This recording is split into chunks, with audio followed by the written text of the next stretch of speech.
नमस्कार दोस्तों, कैसे हैं आप सभी। आज आप सभी का हमारे इस यूट्यूब चैनल पर बहुत बहुत स्वागत है। दोस्तों, वीडियो को हम ज़्यादा बड़ा नहीं करेंगे और पार्ट 2 आज हम इस वीडियो में 7th क्लास का चैप्टर कंप्लीट करने वाले हैं। पार्ट 2 हम इस वीडियो में कंप्लीट कर लेंगे। इस चैप्टर का नाम क्या है, ज़रा गौर से देखिए। ये आप सभी ने पढ़ रखा है, पादपों में पोषण। ये पार्ट 1 देख लिया था आपने, पार्ट 2 आज हम डिस्कस करेंगे। तो पार्ट 2 के लिए ज़्यादा देर न लगाते हैं, हम चले शुरू करते हैं। देखिए, पार्ट 2 में मतलब कुछ चीज़ें आती हैं जो विषम पोषी पोषण के लिए लागू होती हैं। विषम पोषी पोषण, ठीक है। ये विषम पोषी पोषण क्या होता है, इसके 4 भाग होते हैं। सबसे पहला होता है शैवाल, परपोषी या परजीवी कह सकते हो आप इस सभी को, ठीक है। और तीसरा है कीट भक्षी और चौथा है मृतजीवी, ठीक है। इन सभी को आराम से समझते चलोगे तो बहुत अच्छे से समझ जाओगे। देखिए, शैवाल क्या होता है। शैवाल, पहले इस चीज़ को समझिए, शैवाल होता क्या है दरअसल, ठीक है। आपने आपने गीली दीवारों पर या तालाब पर ठहरे हुए जलाशय में हरे अपपंखी देखे होंगे। मतलब कोई भी तालाब है, जलाशय है, उनमें हरी हरी जो काई सी जमने लग जाती है। काई देखी होगी आपने, जो काई जमने लग जाती है उस वह धीरे धीरे करते हुए जीवों की तरह वह वृद्धि करने लग जाती है। इन्हीं को शैवाल कहते हैं। जो काई जमने लग जाती है ना पेड़ पौधों, मतलब समुद्र वगैरह के अंदर, उसी को क्या कहा जाता है, काई कहा जाता है, ठीक है। यह क्या करती है, अपना प्रोटीन बना लेती है और वसा का संश्लेषण करती है। मतलब वसा नहीं, मोटापा, फैट किसके कहते हैं अंग्रेजी में, और प्रोटीन खुद से बना लेती है, ठीक है। अगला पार्ट देखिए, अगला कहना क्या चाह रहा है। पादपों में पोषण की अन्य विधियां होती हैं, ठीक है। पादपों में पोषण की अन्य विधियां होती हैं, कौन कौन से। सबसे पहले देखिए, विषम पोषी प्रणाली। हम विषम पोषी प्रणाली के बारे में पढ़ेंगे। देखिए, तो आप सभी ने बहुत से पेड़ों पर अमर बेल को देखा होगा। इस टाइप की कुछ जड़ सी होती है, इस टाइप की बेल सी होती है, जो हर किसी पेड़ पर ऐसे ही चढ़ जाती है, ठीक है। और ये अगर हल्की सी फैल गई किसी पौधे पे, तो ये फैलती ही चली जाती है, रुकती नहीं है। अब ये फैलती कैसे है भैया, तो किसी भी पेड़ पौधे के क्लोरोफिल को खाने लग जाती है, ठीक है। उस पेड़ पौधे में सूखापन ला देती है क्लोरोफिल को खा करके। इसलिए इसको परजीवी कहा जाता है। अमर बेल को क्या कहा जाता है, परजीवी।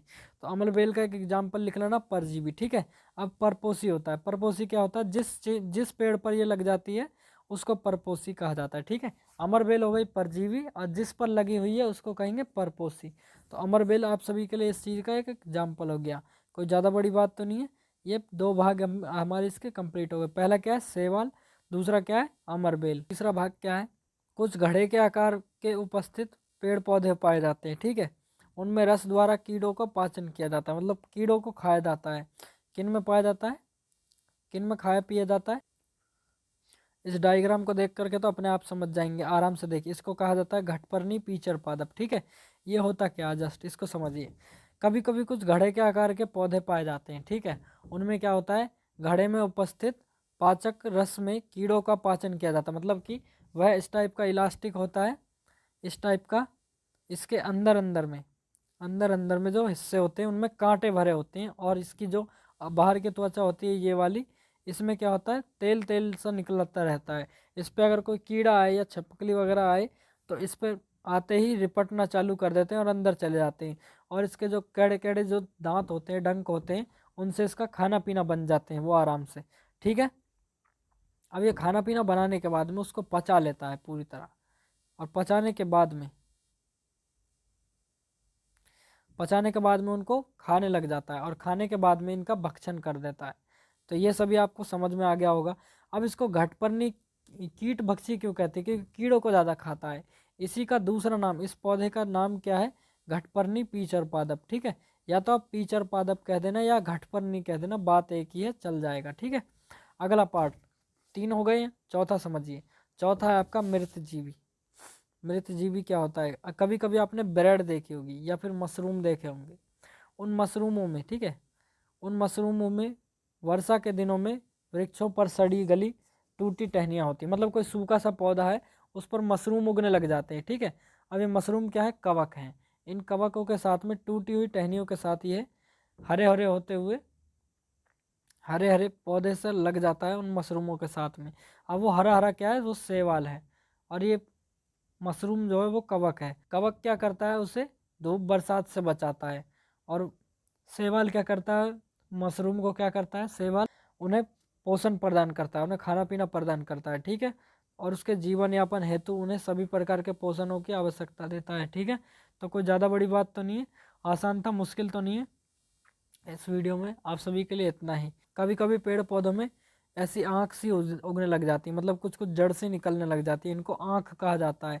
अब ऐसे ही पेड़ पौधों को, ऐसे ही फल को अगर ज़मीन में गाड़ के दिया जाए तो कुछ टाइम के बाद में वो फल बन के उगने लग जाते हैं। ठीक है, मृत जीवी का एक आगे बढ़ते हैं। देखिए, पोषण प्रणाली जिसमें जीव मृत से विघटित जैविक पदार्थ या से पोषक तत्व प्रदान करते हैं, मतलब कि कोई मरा हुआ जीव है उससे ही खाना पीना प्रदान करे तो उसको क्या कहेंगे, मृतजीवी पोषण। मृतजीवी पोषण प्रणाली में उपयोग की जाने वाली मृतजीवी कहलाते हैं। ठीक है, मतलब कभी कभी आप सभी ने घर में ब्रेड देखे होगी, उस ब्रेड के ऊपर में हरी हरी सी पत्ती से जमने लग जाती है कभी कभार।